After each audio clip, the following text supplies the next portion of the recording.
Kali ini kita kedatangan KTM 1290 dengan kendala sangat tidak nyaman di area kaki-kaki.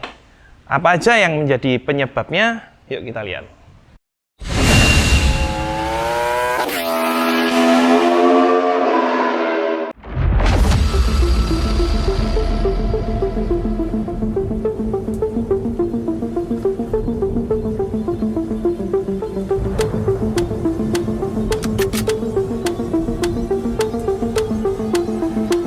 Jadi motor ini si pemilik mengeluhkan ketika motor ini datang semua kaki-kakinya serasa bergetar. Jadi ketika dia lewat speed trap atau jalan yang gravel, motornya depan itu serasa mengayun ke kanan dan ke kiri. Kemudian yang belakang ketika dia ngelewatin polisi tidur, dia motornya lompat.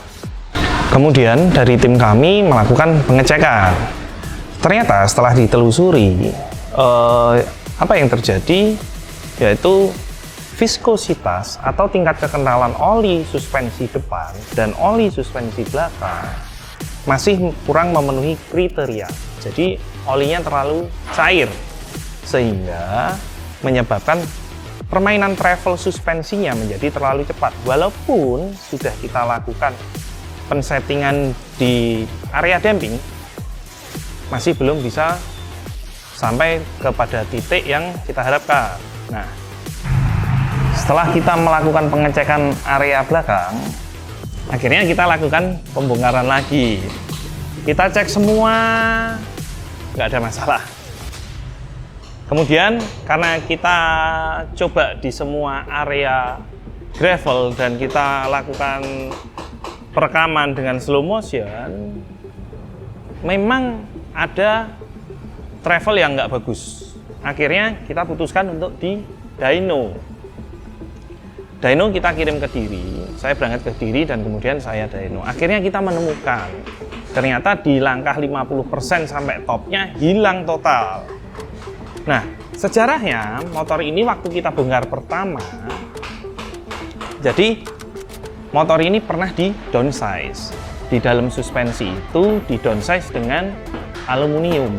Nah, aluminium itu kemudian ketika terjadi travel, aluminiumnya terkikis. Kemudian gram-gramnya itu melukai area piston reservoir, sehingga piston reservoir itu tidak mau bekerja dengan baik.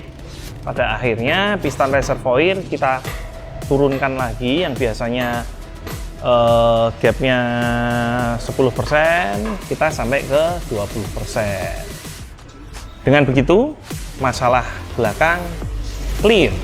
Buat teman-teman yang pakai motor besar, cc besar, bodi besar, bobot besar, pastiin kalian cek mulai dari baut as depan, baut as belakang, baut kaliper depan, baut kaliper belakang, baut suspensi belakang, baut triple clamp suspensi depan.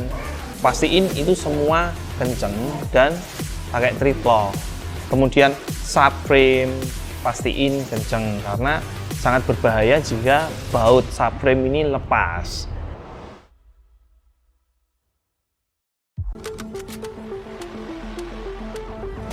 Nah, ini di sini ada X-Max. X-Max ini datang karena pemiliknya pengen rodanya di balance karena habis ganti ban baru. Nggak ada kendala berarti. Setelah kita balance, dia cuman ada unbalance secara statik di 10 gram. Dinamiknya bagus karena memang bannya bagus. Jadi kalau teman-teman mau cari ban yang bagus sekalian, jangan nanggung-nanggung, pasti susah di balance. Terus ternyata setelah kita cek, kita analisa, komstirnya kena. Sangat sering saya temuin komstir X-Max kena under 2 tahun, sangat sering. Jadi rekomendasiku setiap 1 tahun ganti baru oke lah, daripada nunggu nggak enak terus kita nanti nunda. Mending 1 tahun ganti baru, 1 tahun ganti baru, sangat worth it untuk kenyamanan ya, untuk yang tadi fokus kenyamanan. Tapi kalau merasa motornya nggak apa-apa kok, nggak apa-apa, ya udah nggak apa-apa, oke, nggak masalah. Karena kan sensitivitas setiap orang beda-beda. Kalau aku dulu punya motor ini biasanya setiap 1 tahun tak ganti gitu. Suspensinya pakai Pro Fender, tapi kelihatannya ini punya X-Max mungkin ya, karena lebih pendek ya, suspensinya lebih pendek, nggak begitu gede, karena sepertinya pemiliknya juga nggak begitu tinggi secara tinggi badan, jadi dia kelihatannya masang punya X-Max, tapi pasti lebih nyaman, cuman travelnya lebih pendek karena yaitu buat X-Max, buat N-Max, sorry. Nah, setelah kita cek lagi, ternyata suspensi belakangnya bleedingnya kurang baik, jadi di dalam suspensinya itu masih ada udara. Jadi walaupun sudah terkompresi oleh reservoir, tekanannya maupun sudah sampai 100, shocknya pasti bunyi, jadi dat gitu. Jadi kalau buat temen-temen yang merasa shocknya di belakang kurang smooth, biasanya itu di dalamnya ada anginnya.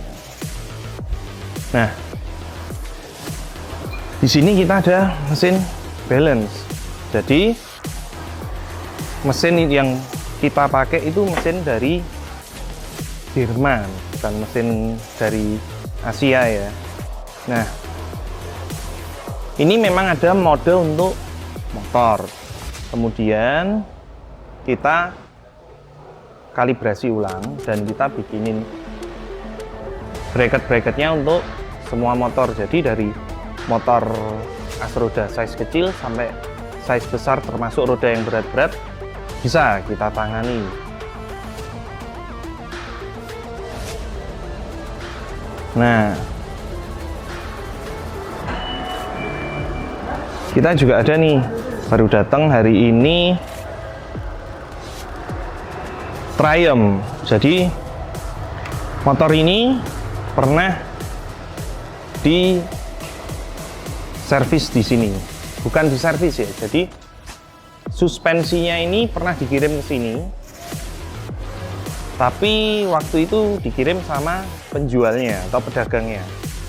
Waktu itu sudah kita rekomendasiin untuk bikin, untuk ganti seal baru, tapi orangnya nggak mau, katanya suruh nge-seal tape aja, yang penting nggak bocor. Tapi kan nggak bisa, jadi yaudah lah, shocknya kita kembaliin aja.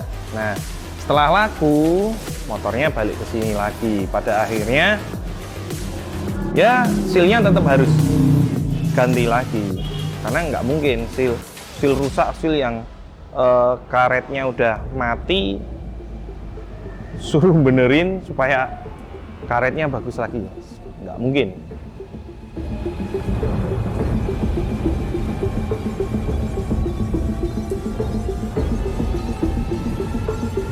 Jadi buat teman-teman yang punya masalah suspensi dan kaki-kaki dan butuh presisi tinggi di dalam pengerjaannya, bisa kirim motor kalian ke SS Suspensi.